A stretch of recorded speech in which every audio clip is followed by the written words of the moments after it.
Bueno, hermanos, vamos entonces ahora a disponernos para comenzar con el tiempo de la predicación de la palabra. Como ya saben, hemos venido realizando una nueva serie que hemos titulado Los unos a los otros. Bueno, ya no es tan nueva, realmente ya hemos dado varios mensajes al respecto. Y esa serie como tal nos recuerda un principio muy importante. Y es que como iglesia tenemos que entender que nosotros no somos simplemente compañeros de silla para venir a escuchar un mensaje. Nosotros como iglesia no somos simplemente personas que nos vemos de vez en cuando en la iglesia, un domingo, un miércoles, pero que no tenemos ningún otro vínculo más que este tiempo. Lo que la Biblia muestra acerca de la iglesia en el Nuevo Testamento es que la iglesia es una familia. La iglesia es una familia espiritual y el vínculo que nos une debe trascender mucho más allá de simplemente esta reunión. El vínculo que nos une como hermanos en Cristo, como hermanos en la fe, debe trascender y debe desafiarnos. Hemos estudiado a lo largo de esta nueva serie que la Biblia dice que debemos amarnos los unos a los otros. Amarnos como Cristo mismo nos ha amado. Hemos estudiado también que debemos sobrellevar los unos las cargas de los otros.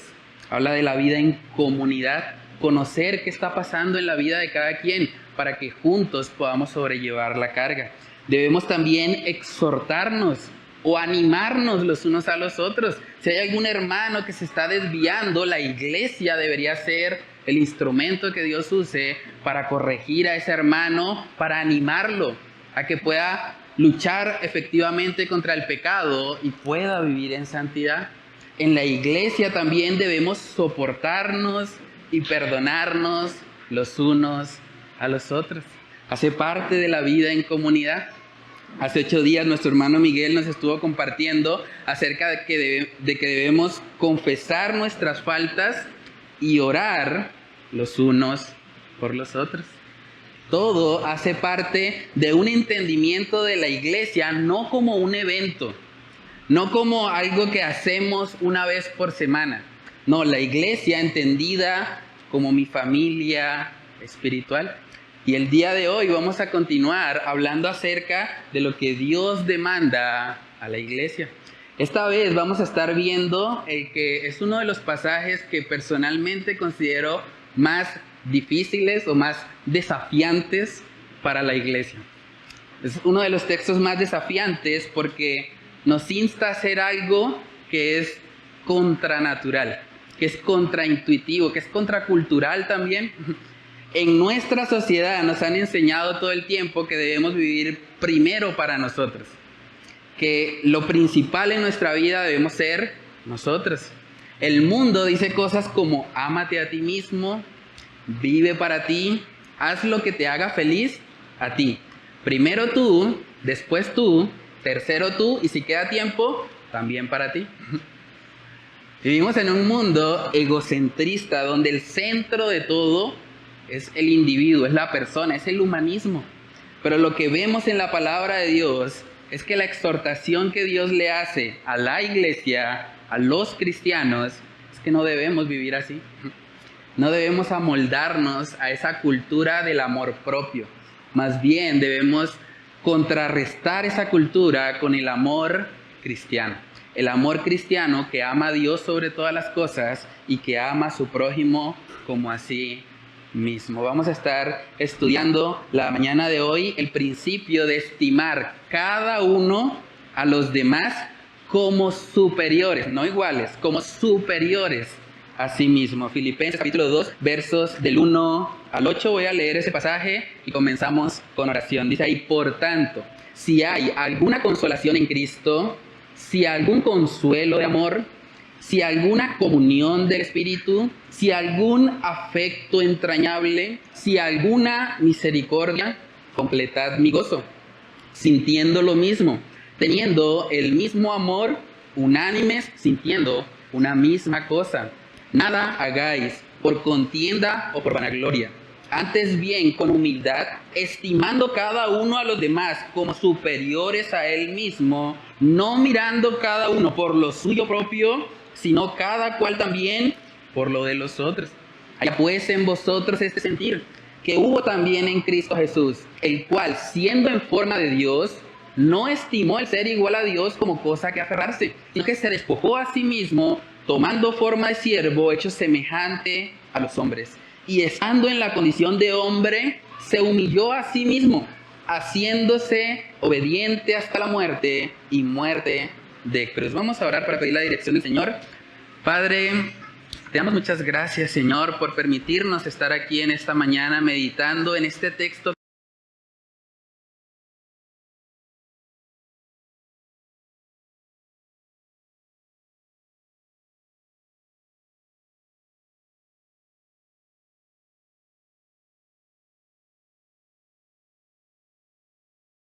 que es tan desafiante, este texto que sacude muchas de las cosas que tal vez nos enseñaron aún desde el colegio, desde la infancia. Nos han dicho todo el tiempo que debemos vivir para nosotros, que debemos priorizarnos a nosotros, pero tu palabra nos exhorta en esta mañana a estimar cada uno de nosotros a los demás como superiores a nosotros mismos, como personas a quienes realmente amamos y deseamos el bienestar de ellos incluso más que el bienestar propio. Ayúdanos, Dios, porque en nuestras propias fuerzas no podemos aplicar esto. Necesitamos ver a Jesús, necesitamos contemplar lo que Él hizo en la cruz del Calvario para que así podamos amar como tú quieres que amemos, para que así podamos sobrellevar los unos las cargas de los otros, para que así podamos salir de la burbuja de nuestras propias necesidades, de estar encerrados todo el tiempo en nuestros problemas, en nuestros propósitos personales, y que tú nos ayudes en esta mañana, Señor, a darnos cuenta que tú nos llamas como tu iglesia a vivir como Cristo, a vivir enfocados no solo en lo de nosotros, sino enfocados también en lo de los demás, estimando a otros como superiores a nosotros mismos, porque es el mismo trato que Cristo ha hecho para con nosotros. Ayúdanos, Dios, a poder aplicar esto que vamos a estudiar la mañana de hoy. Te lo pedimos, Señor, en el nombre de Cristo Jesús. Amén y amén. Muy bien, hermanos. Entonces, Filipenses capítulo 2, yo creo que es uno de los capítulos más desafiantes para los creyentes, porque nos insta a hacer algo que humanamente no queremos hacer, que humanamente nos cuesta, porque por naturaleza nosotros tendemos a colocarnos a nosotros mismos en el primer lugar. Y vamos a hacer una pequeña dinámica, ya que los niños están aquí hoy con nosotros. Voy a invitar a dos niños.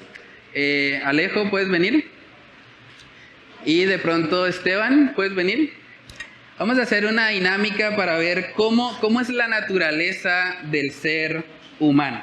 Yo tengo por acá unas deliciosas chocolatinas y vamos a ilustrar ahora a través de una dinámica lo que estamos estudiando hoy. Aquí tengo unos globos, entonces le voy a dar un globo a cada uno.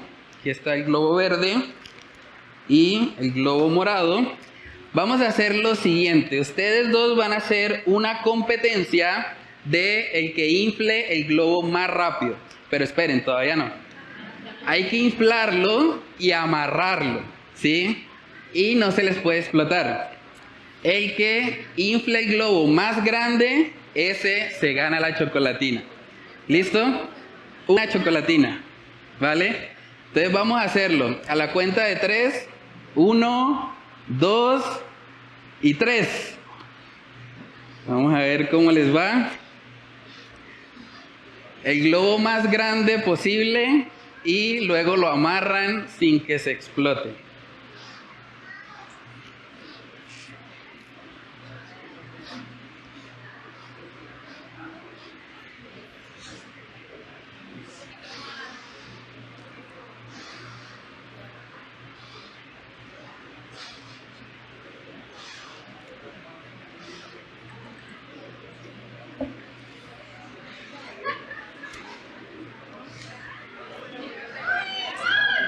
Ok, ahora hay que amarrarlo.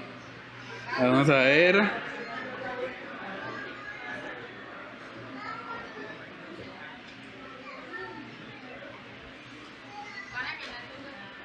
Bueno, está como parejo, ¿no? Vamos a ver. Falta que lo amarre. Sí.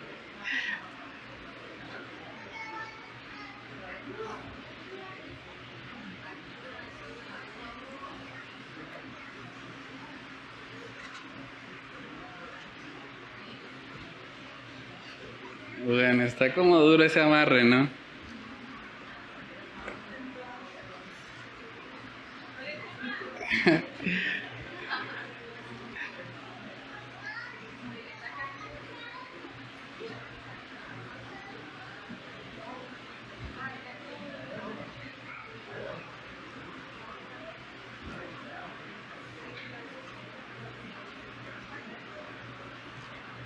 ¿No?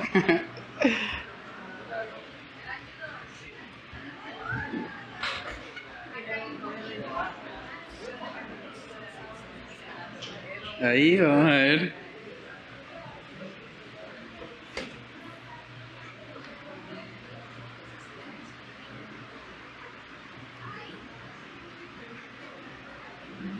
Bueno, yo los veo como muy parejos, ¿no? Están casi iguales. ¿Listo? Véngale yo. Entonces vamos a ver. Están como casi iguales. Bueno, vamos a hacer lo siguiente. Entonces, esos globos se los pueden regalar ahorita a alguien. Regálenlos. Al que quieran. O a otro niño. O aquí a Clary. Alejo, regale el globo para que queden con las manos vacías.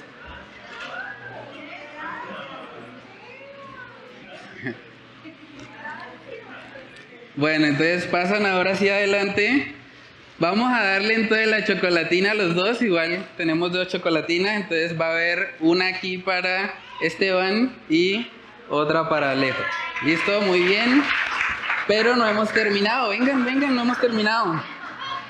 Ahora vamos a hacer otra competencia y vamos a cambiar un poco las reglas. ¿Listo?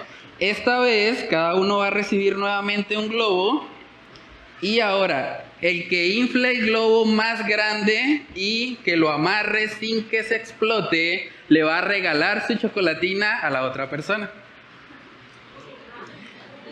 ¿Listo? Empezamos a la cuenta de 3.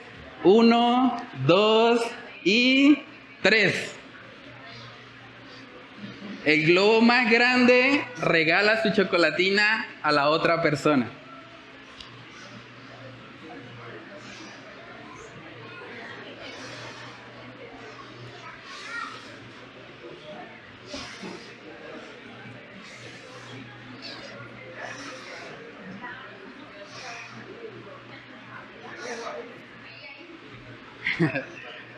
Entre más grande el globo, pierde la chocolatina el que tenga el globo más grande.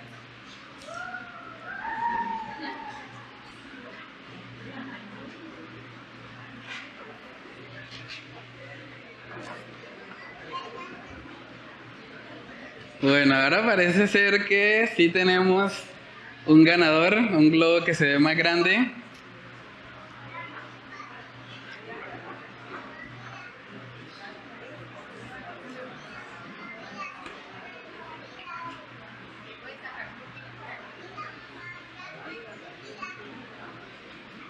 El amarre es lo que está como difícil ahí, ¿no?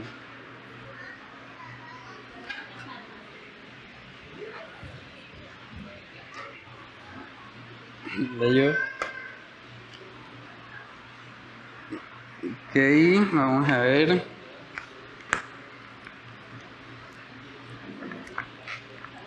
Listo, esta está como más grande, ¿no? Un poquito más, se le ve más aire. Entonces ganaría Alejo y las 2 chocolatinas van para Esteban, muy bien. ¿Cómo te sientes, Alejo? ¿Feliz? ¿Contento? Bueno, esperemos que sean sinceras sus palabras, ¿no? No, mentiras. Repártele una y esas bombas las pueden repartir ahí a otros niños. Entonces, miren este ejercicio tan fácil o tan sencillo que acabamos de realizar. ¿Ya pueden sentarse ahora sí? Cuando yo les dije por primera vez a ellos que iban a inflar el globo y que el que inflara el globo se iba a ganar la chocolatina, fue la vez donde los vimos más felices. Estaban emocionados, contentos, tratando de obtener el premio, porque sabían que el beneficio era directamente para ellos. Luego, cuando les dije que el que inflara el globo más rápido, esta vez iba a perder su chocolatina, ya no hubo tanta emoción, ¿cierto? Ya no estaban tan felices. Ya era como, bueno, pues cambiaron las reglas y ¿qué más da? No puedo cambiarlo yo, pero su ánimo estaba más decaído. ¿Saben por qué pasa eso? Porque por naturaleza nosotros somos esforzados cuando esperamos obtener algo a cambio para nosotros. Pero muchas veces cuando se trata de otro, cuando el beneficio no es para mí, como que ahí ya no me esfuerzo tanto. O como que ahí ya no lo hago con la mejor actitud. Pero lo que la Biblia nos está mostrando aquí, hermanos, es que nosotros como creyentes deberíamos esforzarnos y estimar a los demás, incluso como superiores a nosotros mismos. Eso es contra naturaleza. Eso es algo contrario a lo que nosotros por naturaleza somos. Porque por naturaleza tendemos siempre a ser egoístas y a buscar primero mi necesidad antes de la necesidad del otro. Filipenses capítulo 2 en el verso 3 dice ahí que nada hagáis por contienda o por vanagloria. Dice, antes bien con humildad, estimando cada uno a los demás como superiores a él mismo, no mirando cada uno por lo suyo propio, sino cada cual también por lo de los otros. Es un reto este pasaje, es un reto vivir así. Yo creería que es de los pasajes más desafiantes que tenemos en el Nuevo Testamento. Aprender a vivir estimando a otros, ni siquiera como iguales, sino como superiores a nosotros mismos. Es algo que solo el Señor puede hacer. Y ahora es importante estudiar también el contexto de esta frase. Filipenses capítulo 2, en el versículo 1 vemos que empieza diciendo, por tanto. Por tanto. Siempre que usted vea la expresión, por tanto en la Biblia, usted tiene que leer unos versículos más atrás. Porque el por tanto es un conector que está ligado a lo que Pablo viene diciendo desde el capítulo 1. Entonces vamos a leer Filipenses 1, versos del 27 en adelante. Ahí dice el apóstol Pablo, solamente que os comportéis como es digno del evangelio de Cristo, para que o sea que vaya a veros o que esté ausente, oiga de vosotros que estáis firmes en un mismo espíritu, combatiendo unánimes por la fe del evangelio, y en nada intimidados por los que se oponen, que para ellos ciertamente es indicio de perdición, mas para vosotros de salvación. Y esto de Dios, porque a vosotros os es concedido a causa de Cristo, no solo que creáis en Él, sino también que padezcáis por Él, teniendo el mismo conflicto que habéis visto en mí y ahora oís que hay en mí. Y ahora sí sigue, por tanto, si hay alguna consolación en Cristo, si algún consuelo de amor, si alguna comunión del Espíritu, si algún afecto entrañable, si alguna misericordia, completad mi gozo, sintiendo lo mismo, teniendo el mismo amor, unánimes, sintiendo una misma cosa. Entonces aquí podemos ver cómo Pablo está hablándole a una iglesia y les está diciendo, independientemente de si yo estoy o no, sea que esté ausente o esté presente allá con ustedes, yo quiero que ustedes obedezcan a Dios, que permanezcan firmes en su fe, que su obediencia no dependa de mi presencia con ustedes. y les está diciendo que Él quiere que combatan unánimes por el Evangelio. Porque en Filipos, que fue la primera iglesia que el apóstol Pablo plantó en la zona de Europa Occidental, había mucha persecución. Ellos tenían mucha influencia griega. De hecho, la influencia griega les iba a decir lo opuesto a lo que estamos estudiando hoy. La influencia griega les iba a decir: ámense a ustedes mismos primero. Vivan para ustedes. La humildad no es una virtud para los griegos. Para los griegos, de hecho, la humildad hubiese sido un defecto. No hubiese sido algo para exaltar. Pero Pablo les está advirtiendo a sus discípulos, a esta iglesia que él mismo había plantado, y les está diciendo: no deberían dejarse afectar si hay opositores, incluso si hay persecución, si hay sufrimiento. Miren lo que me ha pasado a mí e imiten mi ejemplo. Pablo está escribiendo esto desde la cárcel. Entonces, desde el punto de vista cristiano, el sufrir no necesariamente es algo negativo. A veces el sufrimiento es algo bueno en la vida del cristiano. A veces el sufrimiento es necesario para nuestra santificación. Y lo que Pablo les está diciendo aquí a la iglesia de Filipos es precisamente eso. Ahora, Pablo hace algo muy particular acá, y es que él usa los condicionales. Los que de pronto estudian inglés, esto que está haciendo Pablo aquí es lo que se conoce en inglés como el zero conditional o el condicional cero. Es un condicional donde la suposición que él está haciendo es completamente cierta, es verdadera. Él no está asumiendo aquí que tal vez sí o tal vez no. Él está diciendo esto porque es seguro que es así. Con Filipenses capítulo 2, verso 1, él dice: por tanto, si hay alguna consolación en Cristo. Imagínense eso en la mente de un cristiano. ¿Hay consolación en Cristo?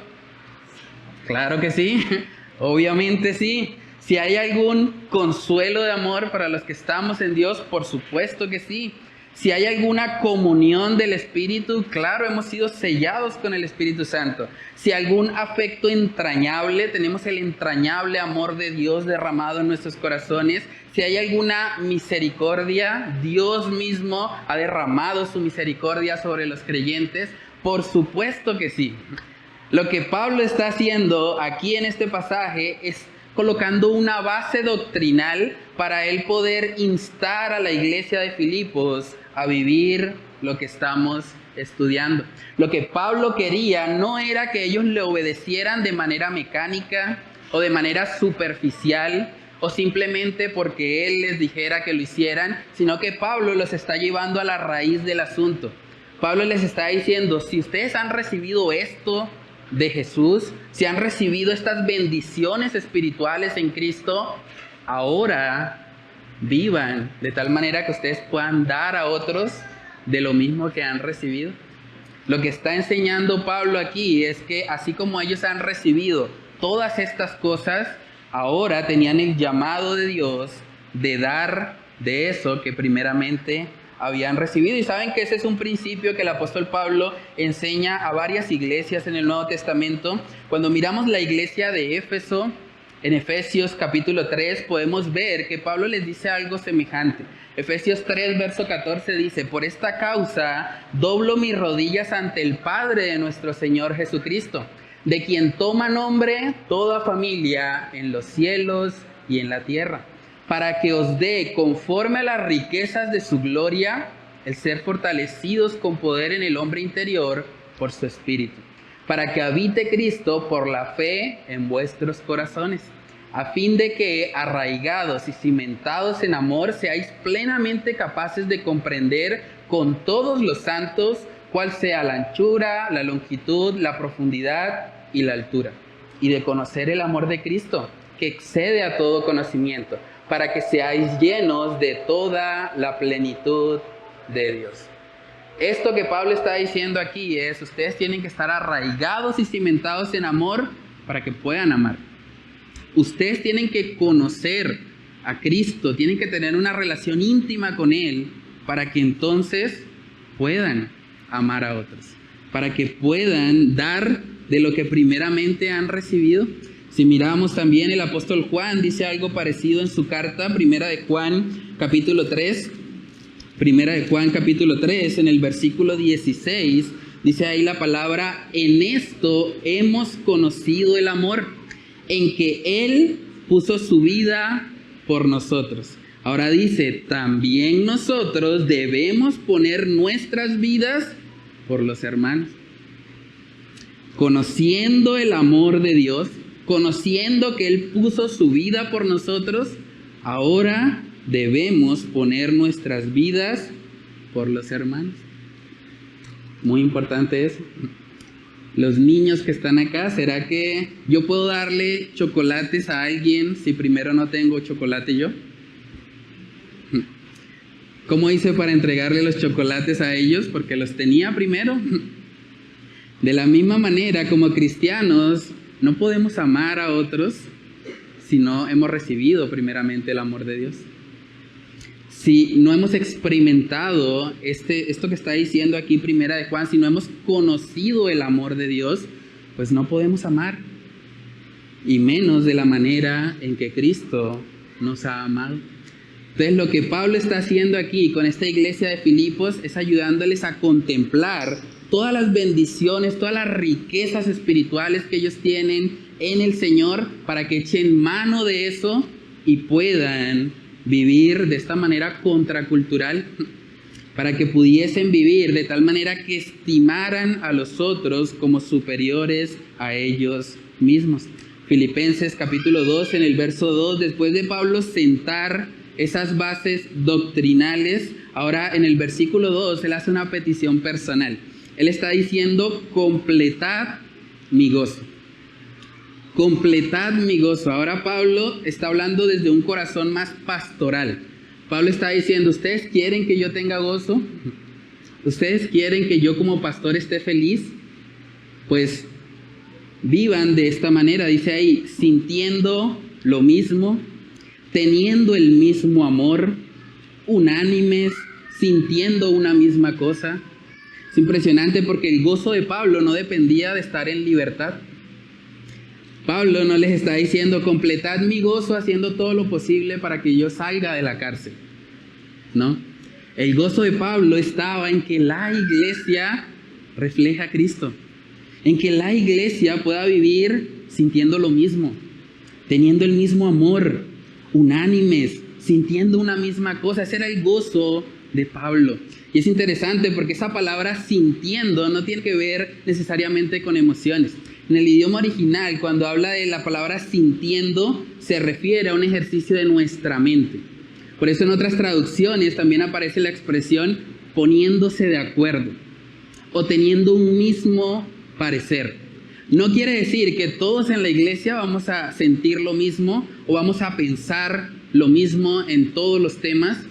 Más bien lo que Pablo está diciendo aquí es que la iglesia debe vivir con un único propósito, que es la gloria de Dios. La gloria de Dios. Y si la iglesia está viviendo así, Pablo se goza. Entonces su gozo es completo. Y vemos que es algo que él tenía en su corazón. En 1 Corintios capítulo 1, una iglesia también con muchos problemas, la iglesia de Corinto. Vemos que Pablo también les insta algo parecido. 1 Corintios capítulo 1, verso 10 dice: os ruego pues, hermanos, por el nombre de nuestro Señor Jesucristo, que habléis todos una misma cosa, y que no haya entre vosotros divisiones, sino que estéis perfectamente unidos en una misma mente y en un mismo parecer. Pastor, entonces eso quiere decir que yo tengo que pensar igual que la persona que está a mi lado.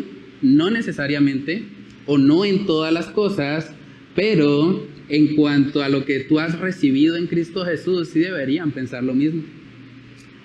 En cuanto a lo que Cristo vino a hacer, en cuanto al propósito de la iglesia en la tierra, sí deberían pensar lo mismo. Si yo le pregunto a los niños que están acá cuál es su sabor favorito de helado, probablemente sea diferente el sabor favorito de helado de Victoria que de Pablito, ¿cierto? Probablemente a alguien le guste la fresa o a alguien le guste más el chocolate. Ellos pueden tener diferencias de opinión en cuanto a esto, pero si yo les pregunto tanto a Victoria como a Pablito quién es su Salvador, ambos deberían responder: Cristo. Cristo es mi Salvador. y fuera de Él no hay salvación. Ese es el mismo sentir que debe evidenciarse dentro de la iglesia. Unidad no significa uniformidad. Unidad no significa uniformidad. No quiere decir que todos vamos a venir vestidos de la misma manera, con el mismo color, que vamos a responder lo mismo a las mismas preguntas, no. Pero sí, en cuanto a lo fundamental, como iglesia debemos estar unidos. Juan capítulo 17 vemos que este tema era tan importante que incluso la noche anterior a ser entregado, nuestro Señor Jesús oró para que los que habíamos de creer en Él estuviésemos unidos. Juan capítulo 17 versos del 20 en adelante dice: mas no ruego solamente por estos, hablando de sus discípulos, sino también por los que han de creer en mí por la palabra de ellos, o sea, nosotros, para que todos sean uno, como tú, oh Padre, en mí y yo en ti, que también ellos sean uno en nosotros, para que el mundo crea que tú me enviaste. La gloria que me diste yo les he dado, para que sean uno, así como nosotros somos uno. Yo en ellos y tú en mí, para que sean perfectos en unidad, para que el mundo conozca que tú me enviaste y que los has amado a ellos, como también a mí me has amado. Tremendo eso. La unidad de los creyentes hace que el mundo crea nuestro mensaje. Hace que el mundo realmente se cuestione cómo es posible que personas de diferente estatus social, de diferente contexto económico, de diferente contexto académico, hay gente profesional aquí, hay gente que no es profesional aquí, hay gente que vive en un estrato tal vez más alto, hay gente que vive en un estrato más bajo, hay gente que de pronto tiene una nacionalidad distinta a la colombiana que está aquí, como hay colombianos también acá. Que esas personas tan diferentes en todas las áreas estén unidas, eso transmite algo. Eso dice que realmente el mensaje que ellos anuncian parece tener sentido. Parece que es verdad eso que hablan de la unidad de los creyentes. Y es lo que vemos que el Señor Jesús oró en el Getsemaní, que como iglesia podamos estar unidos. No uniformados, pero sí unidos, en un mismo sentir, pensando una misma cosa. Entonces, hasta aquí lo que hemos visto son las bases que Pablo ha sentado antes de dar la exhortación que venimos hablando la mañana de hoy.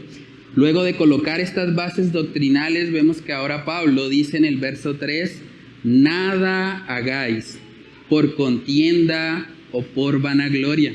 Antes bien, con humildad, estimando cada uno a los demás como superiores a él mismo, no mirando cada uno por lo suyo propio, sino cada cual también por lo de los otros. Eso nos lleva al segundo punto en esta mañana, y es que esta exhortación es para ti.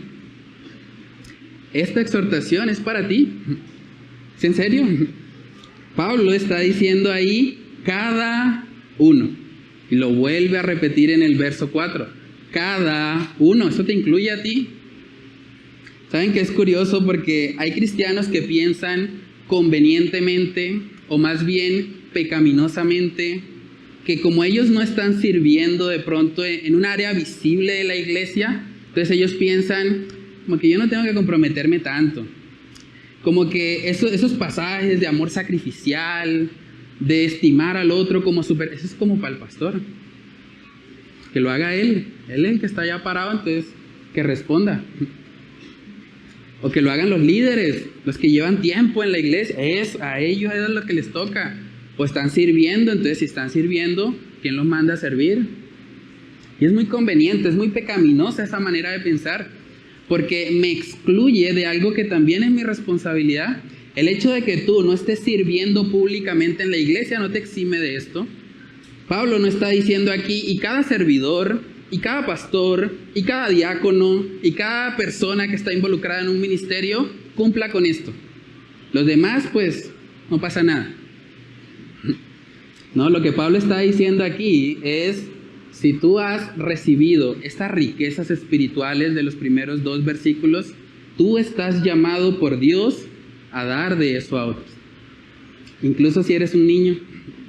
Si tú eres un niño que conoce a Dios, que ha experimentado que hay consolación en Cristo, un niño que ha experimentado el consuelo de amor, un niño que ha recibido la comunión del Espíritu, tú como niño debes estimar a los demás como superiores a ti mismo. Es un mandato de Dios para ti. Si has recibido esa gracia, estás llamado también a darle. ¿Saben? Cuando yo estudiaba este pasaje, yo pensaba, ¿realmente es posible?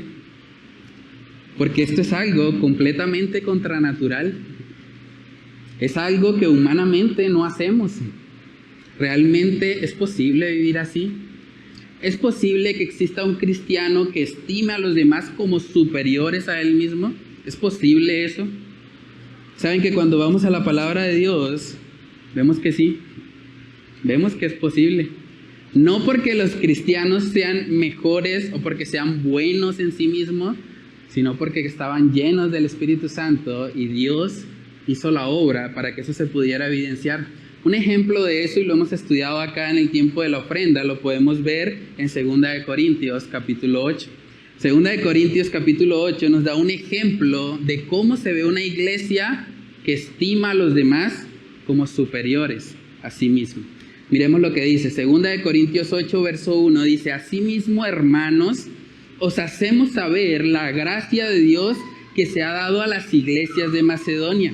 Miren lo que pasaba ahí, que en grande prueba de tribulación, la abundancia de su gozo y su profunda pobreza abundaron en riquezas de su generosidad, pues doy testimonio de que con agrado han dado conforme a sus fuerzas y aún más allá de sus fuerzas, pidiéndonos con muchos ruegos que les concediésemos el privilegio de participar en este servicio para los santos.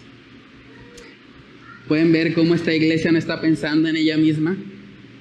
Tenían no una pobreza, una profunda pobreza. Y en medio de su profunda pobreza, ellos no estaban pensando, no, antes que nos traigan a nosotros tenemos necesidad. No, primero yo, ¿no? ¿Qué tal? Ellos allá tienen, ¿no? Que manden, más bien recibimos. Tenemos profunda pobreza. ¿No? El enfoque de ellos, aún desde su profunda pobreza, eran otros. Eran las riquezas de su generosidad. Y con gozo, con alegría dieron, más allá de sus fuerzas. Se sacrificaron al momento de dar, porque realmente no estaban pensando en ellos mismos. Estaban estimando a los demás como superiores a ellos mismos. Las necesidades de ellos llegaron a ocupar un segundo o tercer lugar. Y en primer lugar colocaron las necesidades de los demás. Esa gracia que vemos en las iglesias de Macedonia es la misma gracia que necesitamos hoy nosotros. Ahora, no solo en el ámbito económico, en todas las áreas. Sacrificar de tu tiempo para de pronto visitar a un hermano que está enfermo. Sacrificar de tu tiempo de pronto para ir y compartir el evangelio con alguien o con algún familiar de un hermano de la iglesia. Eso también es una obra de Dios. Es algo que el Señor coloca en el corazón y que es una evidencia de que estamos estimando a otros, incluso como superiores a nosotros mismos. En el libro de Filipenses capítulo 2, el mismo capítulo que estamos estudiando, también vemos otro personaje que nos desafía y que nos muestra de que es posible vivir así. No estamos hablando de un estándar inalcanzable. Dice Filipenses capítulo 2, versos del 19 al 22, espero en el Señor Jesús enviaros pronto a Timoteo, para que yo también esté de buen ánimo al saber de vuestro estado, pues a ninguno tengo del mismo ánimo, y que tan sinceramente se interese por vosotros, porque todos buscan lo suyo propio, no lo que es de Cristo Jesús, pero ya conocéis los méritos de Él, que como hijo a padre ha servido conmigo en el evangelio. Timoteo es un ejemplo de que es posible vivir estimando a los demás como superiores a nosotros mismos. Timoteo se interesaba sinceramente por otros. Pablo mismo está reconociendo que aún dentro del grupo de servidores que estaban con él, muchos buscaban lo suyo propio. Y eso es interesante porque esto está escrito a una iglesia. Uno pensaría, pero ¿quién va a hacer las cosas en la iglesia por contienda, por vanagloria? Eso es la gente del mundo. Pero no, Pablo le está advirtiendo a la iglesia que tenga cuidado con eso. Porque para Dios, Él pesa nuestros corazones. Usted puede estar haciendo algo que no necesariamente es malo con la motivación incorrecta. Usted puede estar parado en un púlpito predicando con una motivación pecaminosa. Usted puede estar orando públicamente con una motivación pecaminosa como los fariseos. Hay que tener mucho cuidado con las motivaciones porque Dios las pesa, Dios las conoce. Por eso el apóstol Pablo le advierte a la iglesia de Filipos: nada hagáis por contienda o por vanagloria. Nada hagáis por eso. Ahora la pregunta es, ¿será que el Espíritu Santo que moraba en las iglesias de Macedonia era como más santo que el Espíritu Santo de hoy? ¿O será que el Espíritu Santo que estaba en Timoteo y que lo llevaba a interesarse genuinamente por otros era como más santo que el que habita en nosotros hoy? ¿O será más bien que el problema somos nosotros? ¿Será más bien que hemos sido infectados por el individualismo? Por pensar primero yo, segundo yo, tercero yo, cuarto yo y si queda tiempo, yo. Por naturaleza es mucho más fácil y mucho más cómodo vivir para ti. Es mucho más fácil, no tienes que lidiar con nadie, no tienes que ir a una iglesia, no tienes que soportar a nadie, no tienes que amar sacrificialmente a nadie. Vives para ti y es más cómodo vivir así. Pero lo que la Biblia nos muestra es que así no viven los cristianos. Los cristianos más bien viven de tal manera que ponen en evidencia el amor de Cristo.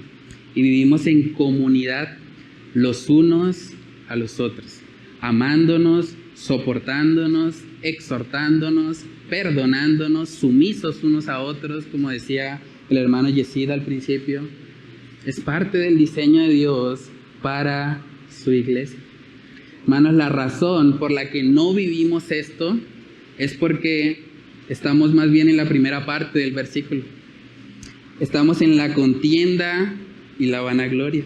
Dice Filipenses 2:3, nada hagáis por contienda o por vanagloria. Y usted me podría decir, pastor, pero yo no soy contencioso. Mire, yo soy una persona que más bien evito problemas. Yo, si hay una discusión, yo me voy. Yo soy una persona más bien tranquila. Sabes que cuando tú no obedeces la palabra de Dios, tú estás contendiendo contra la verdad bíblica. Porque la verdad bíblica demanda que tú hagas algo y tú te niegas. Tú eres contencioso en ese sentido. La contienda te lleva a pensar, eso no es para mí. No, eso es un mensaje ahí. Eso es para otros, es para los líderes de la iglesia, para los que están allá en un ministerio de líderes. Ellos sí, pero para mí no, yo no tengo que aplicar eso. Eso es ser contencioso en tu mente, en tu corazón. Estás contendiendo con la palabra que te exhorta a ti. Segundo punto de la mañana de hoy es que esta exhortación es para ti. Es para ti y para mí también es. Necesitamos esto. Todos, sin excepción. Aún los niños también. Los niños, si tú has conocido a Dios, tú tienes el llamado de parte de Él de aplicar también esto en tu propia vida. La vanagloria, a veces también asociamos la vanagloria con personas engreídas. No, es que el vanaglorioso es el que se autoexalta, ¿no? El que dice, yo soy el mejor en esto, nadie hace tantos goles como yo, nadie juega tan bien como yo, nadie pone los pases milimétricos que pongo yo. Pero no necesariamente eso es vanagloria, o no es lo único, no es la única expresión de vanagloria. Una persona llena de vanagloria es una persona que no ama. La vanagloria tendemos a asociarla con las personas engreídas, pero en realidad el texto nos está mostrando que alguien vanaglorioso simplemente es alguien que mira solo por lo suyo propio. Miren que Pablo está haciendo un contraste. Él dice, nada hagáis por contienda o por vanagloria, antes bien. Lo contrario a ser vanaglorioso es ser humilde. Lo contrario a ser una persona vanagloriosa es estimar a los demás como superiores a ti mismo. Si tú solo vives para ti, tú eres vanaglorioso, así no te jactes de ninguna de tus cualidades. Entonces tenemos que tener mucho cuidado con esto, hermanos. Entonces usted dirá, bueno, pastor, pero entonces usted viene aquí y nos dice que somos contenciosos, que somos vanagloriosos y bueno, ¿y ahora qué? ¿Qué hacemos entonces? Bueno, la respuesta nos las da el mismo pasaje. Gracias a Dios por su palabra. Ahí mismo dice, nada hagáis por contienda o por vanagloria, y nos da el antídoto. Dice, antes bien con humildad. Saben que la humildad no es cuando piensas menos de ti mismo. El apóstol Pablo no dice, y menospréciate tú, y colócate tú por debajo, y arrástrate, y considera que eres el más pequeño de todos, el inferior, ¿no? Pablo sabe que el problema de fondo es que no estimamos a los demás como superiores, y nos estimamos más bien a nosotros mismos. Pero Pablo sabe que el antídoto está en la humildad, y es muy importante la humildad, hermanos. Es triste que no se hable tanto acerca de esta cualidad, porque saben que de todas las cosas que Jesús dijo en los evangelios, la única vez que lo vemos específicamente decir que aprendamos de Él es en Mateo 11:28. Aprended de mí, que soy manso y humilde de corazón. No vemos a Jesús decir, aprendan de mí a orar, aprendan de mí a hacer milagros, pero Él sabía que la humildad es fundamental. Y vivimos en una sociedad donde mucha gente quiere saber acerca de teología, acerca de apologética, quiere saber acerca de la predicación expositiva, quiere saber acerca de neumatología, escatología y bueno, muchas ramas de pronto de lo que la Biblia enseña, pero muy pocas personas realmente quieren ser humildes. Y por causa de eso, por ese enfoque muchas veces en lo externo, en el conocimiento solo, eso ha producido corazones duros, ha producido contiendas, ha producido vanagloria, porque lo contrario a eso es la humildad. Humildad no es cuando piensas menos de ti mismo, humildad es cuando piensas menos en ti mismo, cuando el centro de tu vida ya no eres tú, cuando no vives solo para ti. Miren lo que está diciendo ahí mismo el apóstol Pablo. Él dice, estimando cada uno a los demás como superiores a él mismo. Verso 4, no mirando cada uno por lo suyo propio, sino cada cual también por lo de los otros. Pablo no está diciendo que entonces no debes mirar más por lo tuyo. No, él no está diciendo eso. Él está diciendo, además de eso, también debes mirar por lo de los otros. El problema es cuando vives solo para ti, eso es egoísmo. Cuando tú vives centrado toda tu vida en lo que son tus problemas, en los que son tus necesidades e ignoras las necesidades de los demás. Sabes que si Dios te ha puesto en esta iglesia es para que tú puedas estimar a la persona que tienes a tu lado, a la persona con la que tú te ves cada domingo acá en la congregación, que tú la puedas estimar como superior a ti mismo. Que tú puedas poner por obra esto que estamos estudiando hoy. Filipenses 2 fue escrito en una iglesia como nosotros, probablemente, en cuanto a número.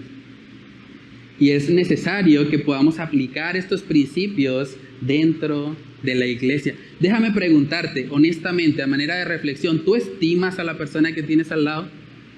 Y no se vale si es tu esposa. ¿Tú estimas a la persona que tienes a tu lado? ¿Realmente tú la aprecias? ¿O simplemente es tu compañero de silla? ¿O simplemente es un conocido más? ¿O alguien con quien tener una conversación superficial los domingos? ¿Qué más, hermano? ¿Cómo está? Bien. ¿Cómo le fue esta semana? Bien, ahí vamos. Bendecidos. Ah, bueno, hermano, me alegra. Bueno, nos vemos el otro domingo. Chao. Eso no es amor. Eso no es comunión. Eso es un formalismo. Pero lo que la Biblia demanda va mucho más allá. ¿Tú conoces qué le preocupa a la persona que está a tu lado? ¿Tú sabes qué necesidad tiene? ¿Tú sabes qué dificultades tuvo esta semana? ¿Cuáles fueron sus luchas? ¿Cuáles son sus preocupaciones? ¿Tú sabes qué va a hacer ahorita en Navidad si tiene familia acá? ¿O si está solo en la ciudad? ¿Tú conoces eso? Hermanos, como iglesia tenemos que crecer en este aspecto. necesitamos poder estimarnos los unos a los otros como superiores. Y dice cada uno, estimando cada uno a los demás como superiores a él mismo. ¿Qué tal si le ponemos paticas a la enseñanza de hoy? ¿Qué tal si tú te propones esta semana? ¿Qué tal si tú te propones preguntarle a alguien de la iglesia cuáles son sus preocupaciones? ¿Qué tal? Es una buena aplicación. ¿Qué tal si tú te comprometes a que esta semana que viene vas a llamar a alguien con quien habitualmente no hablas y le vas a preguntar, hermano, hermana, ¿cómo estás? ¿Cómo puedo orar por ti? ¿Cómo puedo ser de bendición para tu vida? ¿Cómo puedo ayudarte en medio de tus luchas? Porque todos tenemos una carga. Lo estudiamos cuando hablamos de sobrellevar las cargas los unos a los otros. ¿Cómo puedo ayudarte en tu carga, hermano? ¿Cómo puedo ayudarte en tu carga, hermana? ¿Cómo puedo ser de bendición para ti? ¿Cómo puedo reflejar el carácter de Cristo en tu vida? ¿Qué tal si tú te ofreces a interesarte genuinamente como Timoteo por las necesidades de otros? Saben que es muy común y mucha gente ve a la iglesia tristemente como el lugar donde vienen a recibir. Y esa mentalidad ha hecho mucho daño. Iglesias enteras se han dividido porque hay gente que llega a la iglesia esperando qué me puede dar la iglesia a mí. Cómo la iglesia satisface mis necesidades. Pero lo que vemos en el Nuevo Testamento es que los cristianos iban a la iglesia no a esperar recibir algo, iban a dar. Y no solamente dinero. Iban a dar de su tiempo, iban a dar de sus dones, iban a dar de lo que el Señor primeramente les había dado. Y es muy importante que como iglesia crezcamos en esto. ¿Qué tal si tú le pides a Dios que Él ponga una estima sincera por la persona que está a tu lado? ¿Qué tal si tú le pides a Dios que Él ponga un amor genuino por la persona que tienes ahí a tu lado? O por las personas que por diferentes razones hoy no pudieron estar, pero que sabes que hacen falta. ¿Qué tal si tú le pides a Dios, Señor, enséñame a amar así como tú me has amado? Enséñame a dar de esa misma consolación que he recibido en Cristo, a dar de ese mismo amor que yo he recibido a través del Espíritu Santo. Ayúdame a dar de esa misma misericordia, de ese mismo afecto entrañable que tú me has dado. Ayúdame, Dios. Yo no quiero simplemente guardar todo eso para mí. Yo quiero ser un canal de bendición para los que me rodean. Hermanos, dice en Romanos capítulo 12, versos del 9 al 10, dice ahí la palabra del Señor: el amor sea sin fingimiento. Aborreced lo malo, seguid lo bueno. Amaos los unos a los otros con amor fraternal, en cuanto a honra, prefiriéndoos los unos a los otros. Vemos otra vez esa frase, aparece mucho en el Nuevo Testamento, los unos a los otros. Y Pablo está diciendo que sea sin fingimiento, que sea real. Por eso él está colocando la base en todas las bendiciones espirituales que hemos recibido en Cristo, porque eso es lo que motiva un amor sincero. Eso es lo que motiva una práctica de la fe como Timoteo, interesado genuinamente en las necesidades de los demás. Es en la iglesia donde deberíamos ver mayor amor fraternal. Es en la iglesia donde deberíamos poder ver que aún a pesar de las barreras tal vez generacionales, podríamos ver en la iglesia una persona de edad avanzada hablando con un niño y orando juntos y glorificando al Señor, y el niño aprendiendo de la persona mayor, y el mayor aprendiendo también del niño. Eso es hermoso. En la iglesia es el lugar donde deberíamos ver al que tiene tal vez un contexto económico más favorable con aquel que está pasando tal vez por tribulaciones económicas, por necesidad, por deudas. Poderlos ver compartir juntos, poder ver cómo uno le aconseja al otro, cómo uno le ayuda si está dentro de sus posibilidades, económicamente le ayuda para suplir su necesidad. Eso debería verse en la iglesia. Deberíamos poder ver que de pronto el que es profesional está ayudando al que está de pronto empezando una carrera, de pronto guiándole, mira, pues yo te puedo ayudar, tal vez tú no entiendes eso de las derivadas, de las integrales, pero yo estudié algo de eso y te puedo explicar. Eso debería ocurrir en la iglesia. Cuando hay personas que de pronto están luchando con algún pecado, no han podido tener la victoria porque quieren dejar un hábito pecaminoso, pero vuelven y caen. Deberían encontrar en la iglesia una mano amiga. No el dedo señalador que va a estar ahí para destruirlo y decirle, tú no eres cristiano, pero sí la mano que lo va a levantar y le va a decir, mira, vamos a la palabra de Dios y vamos a luchar con esto juntos, porque si es una carga tuya, es una carga mía también, porque somos familia en la fe, porque lo llevamos juntos, porque no estamos simplemente acompañándonos a una reunión más, somos parte de una familia. Eso es la iglesia, eso es lo que debería evidenciarse en la Iglesia Bíblica Bautista El Faro. Por eso el segundo punto es que esta exhortación es para ti. Yo no le estoy hablando a la cámara, te estoy hablando a ti. Tú necesitas aplicar esto. Tú necesitas pedirle a Dios que Él te dé esa estima por los otros. Tú necesitas pedirle a Dios que te saque de tu mundillo, que te saque de tu burbuja. Es mucho más fácil quedarse en la periferia. Es mucho más fácil venir a la iglesia y salir corriendo cuando se acaba el servicio para que nadie me diga nada. ¿No? ¿Qué tal si tú te acercas? ¿Qué tal si tú permites que te ofendamos en algo? Así aplicas el texto de perdonar. Pero ¿cómo nos vas a perdonar si no nos dejas ofenderte? ¿Cómo nos vas a soportar si no dejas que nosotros hagamos algo que tengas que soportar? Es mucho más fácil quedarse en la periferia. Es mucho más fácil no involucrarnos en nada y excluirnos. Eso es mucho más cómodo. Y tal vez es el lugar donde has estado hasta hoy. Y tal vez la aplicación de esta palabra para tu vida es que empieces a tomar decisiones. Decisiones para que eso cambie, porque ese no es el diseño de Dios. El diseño de Dios es que debemos vivir en unidad. ¿Nos vamos a herir? Sí. ¿Nos vamos a hacer daño? Probablemente sí. Pero también nos vamos a perdonar y nos vamos a amar sacrificialmente. Y el Señor nos va a levantar y vamos a seguir adelante y seremos una familia espiritual con errores, con defectos, pero vamos a continuar para la gloria de nuestro Salvador. Hermanos, y la única forma de que podamos aplicar esto es lo que sigue diciendo ahí el apóstol Pablo. Yo creo que Pablo en su mente sabía que tal vez los filipenses al escuchar esto iban a alegar. Iban a decir, no, Pablo, ¿cómo se le ocurre? Entonces Pablo cierra con un ejemplo contundente. Pablo dice, ¿les parece que esto es demasiado alto? Bueno, vamos a mirar a Cristo. Vamos a mirar a Cristo. Para que así dejes de pensar que esto es imposible, que esto nadie lo puede hacer. No, mira a Cristo. Dice Filipenses capítulo 2, versos del 5 al 8. Dice, haya pues en vosotros este sentir que hubo también en Cristo Jesús, el cual, siendo en forma de Dios, no estimó el ser igual a Dios como cosa que aferrarse, sino que se despojó a sí mismo, tomando forma de siervo, hecho semejante a los hombres. Y estando en la condición de hombre, se humilló a sí mismo, haciéndose obediente hasta la muerte y muerte de cruz. El tercer y último punto en esta mañana es que tú debes mirar a Cristo para vivir así. La razón por la que no estás viviendo así es porque no miras a Cristo. Tal vez estás mirando a la persona que está a tu lado y estás pensando, no, si él no lo hace, yo tampoco. Si no lo hace el pastor que se sube allá al púlpito, menos yo.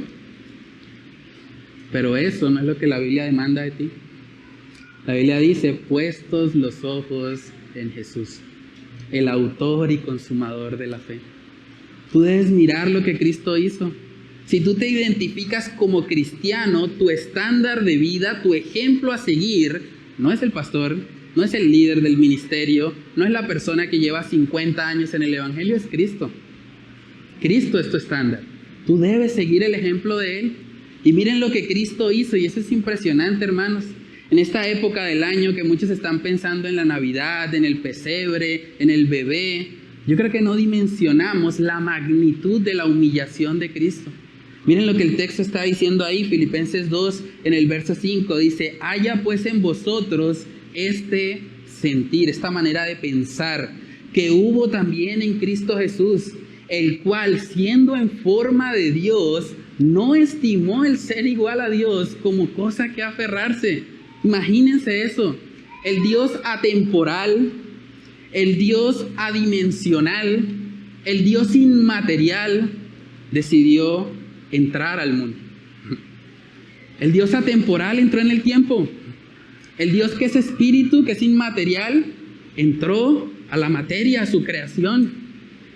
El Dios que estaba por fuera de todo lo que existe, adimensional, decidió venir al mundo. Cuando usted ve el pesebre, cuando usted ve al bebé ahí, no debería simplemente enternecerse y pensar, ay, qué bonito el bebé, o qué bonita la época navideña. Usted debería poder pensar en la humillación de Cristo. El Dios Todopoderoso tomó una forma humana. Dice ahí en el verso 7, sino que se despojó a sí mismo. Eso es la encarnación. Se despojó a sí mismo tomando forma de siervo. Es impresionante, hermanos, el solo hecho de Dios mismo venir y tomar una forma humana, aunque hubiese venido como rey, ya era una humillación. Porque Él es Dios y tomar una forma humana en sí mismo ya era una humillación. Pero Él vino y tomó forma de siervo. Y dice ahí, hecho semejante a los hombres. Y estando en la condición de hombre, se humilló a sí mismo, haciéndose obediente hasta la muerte y muerte de cruz. ¿Saben quiénes terminaban en la muerte de cruz en ese contexto? En la muerte de cruz terminaban los peores criminales de la sociedad. A Dios no solo le bastó venir al mundo en forma humana, sino que además tomó la forma de un esclavo. Eso es lo que significa un siervo. Y no solamente la forma de un esclavo, sino que además murió como el más vil criminal. Obediente hasta la muerte y muerte de cruz. Ese es el mensaje del Evangelio. Dios vino al mundo a hacerse semejante a los hombres porque era la única manera en que podía salvar a egoístas como nosotros, a vanagloriosos como nosotros, a contenciosos con la palabra de Dios como nosotros. Era la única manera. Eso es impresionante. Cuando usted piense en la Navidad, cuando piense en la encarnación, no se limite a pensar en lo humilde del pesebre. Piense en la magnitud de Dios que tomó forma humana para salvarle. Ese es el mensaje de la Navidad. Que el Dios Todopoderoso vino al mundo, se acercó a su creación para poder alumbrarnos en medio de nuestras tinieblas, para poder acercarnos a Él, para romper la brecha que el pecado había generado. Dice en Juan capítulo 1, y ese texto también es muy impactante porque es un texto cristológico. Dice en Juan 1:1, en el principio era el Verbo, y el Verbo era con Dios, y el Verbo era Dios. Este era en el principio con Dios. Es difícil pensar en el principio de todas las cosas, pero si usted logra pensar en eso, en el principio ya era el Verbo. Y el Verbo era con Dios. Y el Verbo era Dios. Luego en el verso 14 dice, y aquel Verbo que era desde el principio de todas las cosas, y aquel Verbo fue hecho carne y habitó entre nosotros y vimos su gloria, gloria como del unigénito del Padre, lleno de gracia y de verdad. Es impresionante, hermanos. Pueden ver la humillación de Dios, la humillación de Cristo al venir al mundo. Él estaba bien en el principio con Dios, pero Él decidió humillarse a sí mismo para poder salvarnos, para poder ofrecernos el regalo de la salvación. A la luz de esta verdad, déjame preguntarte honestamente, ¿quién te crees tú para no humillarte? Si Dios mismo se humilló a sí mismo, si Dios mismo tomó una forma humana, ¿quién eres tú para no hacerlo? ¿Quién eres tú para no humillarte, para no estimar a los demás como superiores a ti? ¿Quién eres? ¿Eres superior a Dios acaso? ¿Quién eres tú? ¿Quién te crees para no servir a los demás? ¿Quién te crees para exigir que otros te sirvan? Para estar esperando siempre que los demás hagan cosas en beneficio tuyo. ¿Qué tal si cambias esa mentalidad y empiezas a pensar, ¿qué puedo hacer yo para bendecir a mi hermano? ¿Qué puedo hacer yo para bendecir a mi hermana? ¿Qué puedo hacer yo para bendecir a mi iglesia, el lugar donde Dios me plantó? ¿Qué puedo hacer yo para ser de bendición para otros. ¿Quién te crees tú de verdad para resistirte a la palabra? Para estar pensando, no, yo no voy a aplicar eso, yo no me voy a humillar, yo no voy a tener a nadie por encima de mí, no. ¿Quién eres tú? Dios mismo, el Dios Todopoderoso, vino al mundo, se encarnó, se humilló. ¿Cuánto más nosotros como sus criaturas deberíamos humillarnos? ¿Cuánto más nosotros que nos identificamos como cristianos, como personas que viven según el ejemplo de Cristo? ¿Cuánto más no deberíamos ser caracterizados por ser personas humildes? Personas que no viven sus vidas en torno a ellas. Personas que viven sus vidas en torno a Dios y en torno a su prójimo, en torno a sus hermanos en la fe. ¿Saben qué es interesante? Porque si seguimos leyendo ahí en Filipenses capítulo 2, luego de la humillación tras humillación tras humillación de Cristo, podemos ver en el verso 9 que dice, por lo cual Dios también le exaltó hasta lo sumo y le dio un nombre que es sobre todo nombre, para que en el nombre de Jesús se doble toda rodilla de los que están en los cielos y en la tierra y debajo de la tierra, y toda lengua confiese que Jesucristo es el Señor, para gloria de Dios Padre. Pablo cierra aquí su mensaje diciendo, esa humillación de Cristo, Dios la utilizó para exaltarlo. Y eso es interesante, porque de la misma manera sucede en el corazón del ser humano caído. El pecador debe humillarse delante de Dios para que así pueda ser exaltado y recibir la vida eterna. Si tú no te humillas, si tú no reconoces que eres un vil pecador, que eres un egoísta, que has vivido para ti, que el centro de tu vida eres tú, que no te preocupa lo que le pasa a tus hermanos en la fe, si tú no reconoces eso, vas a seguir viviendo una vida egoísta y no vas a ser exaltado.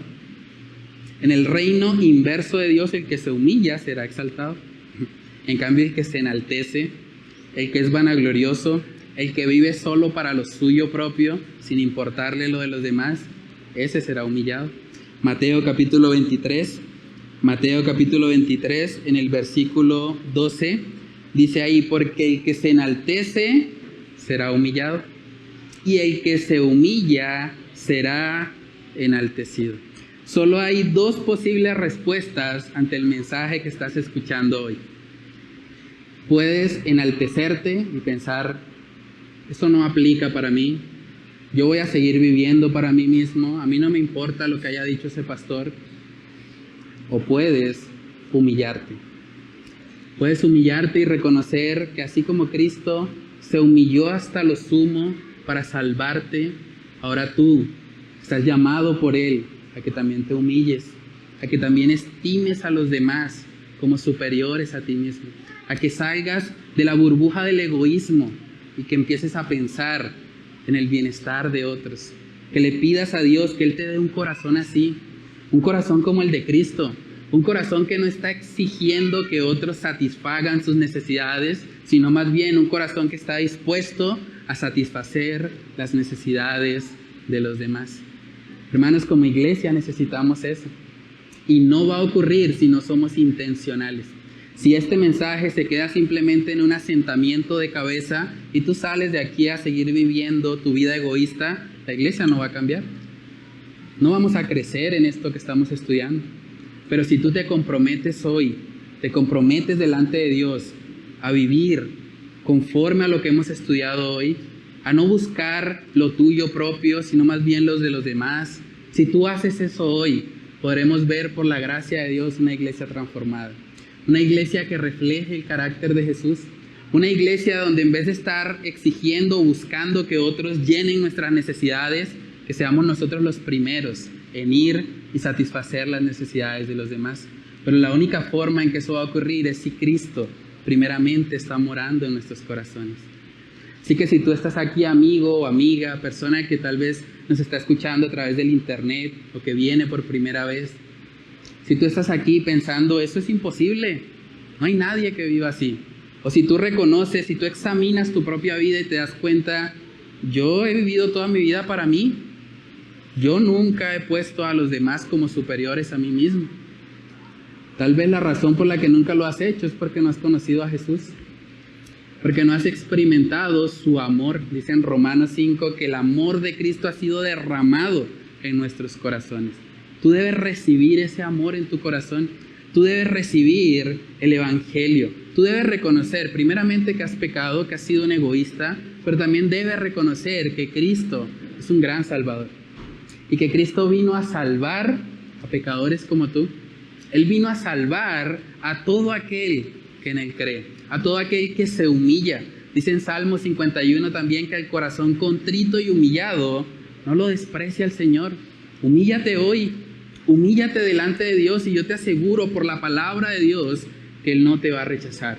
Humíllate, reconoce a Cristo, reconoce que has pecado, reconoce que el Dios Todopoderoso se encarnó, vino al mundo, se humilló a sí mismo para salvarte, para que tú dejes de vivir para ti mismo y que ahora vivas para Él. Segunda de Corintios capítulo 5, ya con eso terminamos. Segunda de Corintios capítulo 5, versos 14 y 15 dice, porque el amor de Cristo nos constriñe, pensando esto, que si uno murió por todos, luego todos murieron, y por todos murió para que los que viven ya no vivan para sí, sino para aquel que murió y resucitó por ellos. El propósito de la muerte de Jesús es que ya no vivas para ti. Ya no seas más egoísta, contencioso, vanaglorioso, sino que ahora vivas para tu Salvador. Que vivas para aquel que murió y resucitó para salvarte. Pero es tu decisión. Tú debes tomar una decisión. Y una vez has escuchado este mensaje, ya eres responsable delante de Dios. Tú debes decidir si vas a vivir para ti mismo o si vas a vivir para Dios. Pero no hay punto medio. Que hoy sea el día. Que el Señor te convenza en esta mañana para que tú rindas tu vida a Él y para que puedas vivir para Cristo como único y suficiente Salvador. Vamos a orar y a pedirle al Señor que Él nos ayude a poner por obra lo estudiado. Padre, te damos muchas gracias, Señor, por tu palabra. Gracias porque nos reta, Señor, a través de esta serie dominical que estamos haciendo acerca de los unos a los otros.